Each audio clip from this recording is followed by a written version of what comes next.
जब आप किसी पौधे को देखते हैं तो आपको इसका तना, पत्ते, फूल वगैरह नजर आते हैं। आपको ये भी मालूम होता है कि इसकी जड़ें जमीन के नीचे होती हैं, चाहे वो नजर ना आए। क्या आपने कभी सोचा है कि जैसे हमारे जिस्म में होते हैं वैसे ही पौधों में भी टिश्यूज होते हैं? हम जानते हैं कि टिश्यूज एक ही किस्म के सेल से बनते हैं जो कोई खास काम कर रहे होते हैं। शायद देखने में लगे कि पौधे में ज्यादा टिश्यूज नजर नहीं आते, लेकिन पौधे का जिस्म लाखों सेल से मिलकर बनता है जो मुख्तलिफ किस्म के टिश्यूज में मुनज़्ज़म होते हैं। पौधे के टिश्यू सिस्टम्स को बुनियादी तौर पर 3 अक़साम में तकसीम किया जा सकता है। ये हैं epidermal tissue system, ground tissue system और वेस्कुलर टिश्यू सिस्टम। अब सिर्फ इसलिए कि मैंने पौधे के मुख्तलिफ हिस्सों पर निशान बनाए हैं, इसका ये मतलब नहीं कि ये टिश्यू सिस्टम सिर्फ वहीं पाए जाते हैं। आप इसे इस तरह समझ सकते हैं कि ये सबसे बाहर वाली सतह से लेकर सबसे अंदर वाली सतह तक जाते हैं। तो पौधे की सबसे बाहर वाली सतह एपिडर्मल टिश्यू सिस्टम से बनी होती है। इसके नीचे ग्राउंड टिश्यू सिस्टम होता है और इसके नीचे वेस्कुलर टिश्यू सिस्टम होता है। इस वीडियो में मैं सबसे बाहर वाली सतह वाले टिश्यूज यानी एपिडर्मल टिश्यू सिस्टम पर बात करूंगी। ग्राउंड टिश्यू सिस्टम और वेस्कुलर टिश्यू सिस्टम को हम अगली वीडियो में देखेंगे। एपिडर्मल टिश्यू सिस्टम का नाम हमारी अपनी स्किन से मिलता है। हमारी स्किन की बाहर वाले सतह को भी एपिडर्मिस कहा जाता है। Epidermal tissue system epidermal cells, epidermal hair और स्टोमाटा से मिलकर बनता है और ये कुछ इस तरह नजर आता है। एपिडर्मल सेल्स जो एपिडर्मिस बनाते हैं, ये लंबे पेरेन्किमल सेल्स होते हैं जो एक दूसरे के बहुत करीब होते हैं और इनके दरमियान कोई खाली जगह नहीं होती। एपिडर्मिस का असल काम बाहर के अवामल से हिफाजत करना होता है। पत्तों और तने की एपिडर्मिस के ऊपर एक मोमी सतह होती है जिसे क्यूटिकल कहते हैं। अब क्यूटिकल का काम यह है कि वो पौधों से पानी के ज़िया को रोकती है, जो ट्रांसपिरेशन के अमल से होता है। जड़ों में क्यूटिकल वाज़े तौर पर मौजूद नहीं होता। क्या आप सोच सकते हैं कि ऐसा क्यों है? बिल्कुल सही, अगर क्यूटिकल जड़ों में हो तो जड़ें पानी जज़्ब नहीं कर सकती, इसीलिए जड़ों में क्यूटिकल नहीं होता। एपिडर्मिस में भी छोटी प्रोजेक्शंस या तो स्यात होती हैं जिन्हें एपिडर्मल हेयर कहा जाता है। तने में इसी एपिडर्मल हेयर को ट्राइकोम कहते हैं और जड़ों में से रूट हेयर कहा जाता है। रूट हेयर का काम यह है कि पानी जज़्ब करने के लिए सतह के रकबे को बढ़ाया जाए। जितने ज़्यादा रूट हेयर होंगे इतना ही ज़्यादा रकबा होगा जिससे पानी पौधे में जज़्ब हो सके।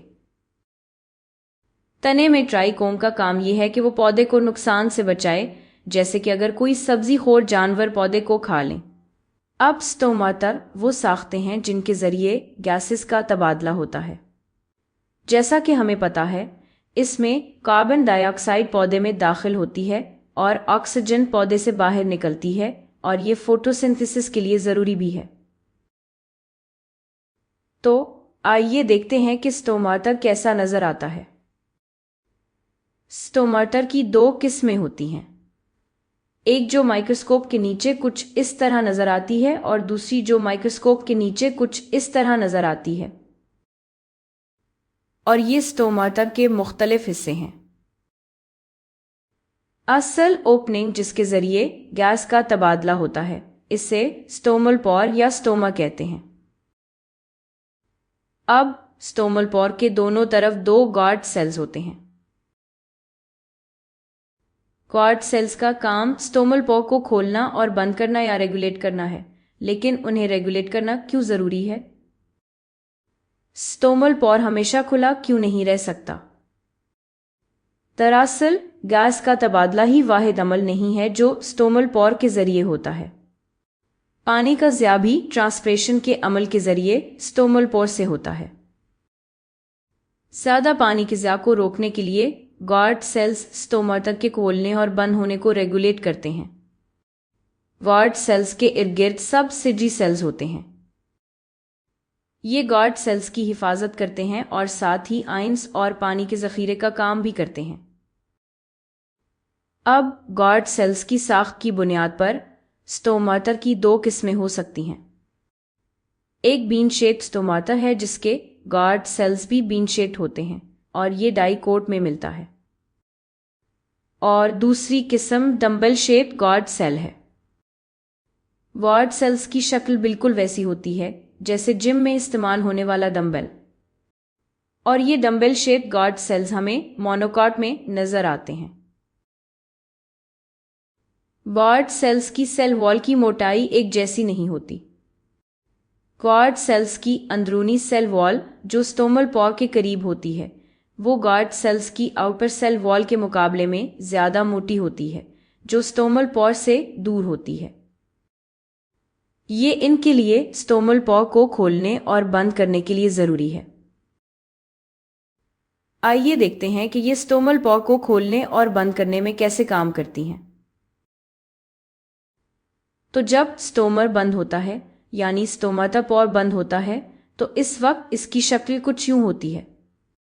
गॉड सेल्स बंद होती हैं जब पौधा ये फैसला करता है कि मुझे फोटोसिंथेसिस करना है और मुझे कार्बन डाइऑक्साइड लेनी है। तब गॉड सेल्स फूलना शुरू हो जाती हैं। चलो देखते हैं ये कैसे होता है। सबसिडरी सेल से पानी और आयंस गॉड सेल्स में आते हैं और इससे गॉड सेल्स इस तरह फूल जाती हैं। गॉड सेल का अंदरूनी हिस्सा कुछ इस तरह ऊपर की तरफ खिंच जाता है और स्टोमाटा पॉर जाहिर हो जाता है। तो अब स्टोमा जाहिर हो गया है, स्टोमाटा पॉर खुल गया है और गैस का तबादला हो सकता है। जब पौधा ये फैसला करता है कि अब गैस का काफ़ी तबादला हो गया, अब मुझे पानी बचाना है, तब जो भी आयंस और पानी गॉड सेल के अंदर होते हैं वो गॉड सेल से बाहर निकल जाते हैं और इससे गॉड सेल्स दोबारा सिकुड़ जाती हैं और फिर स्टोमा बंद हो जाता है।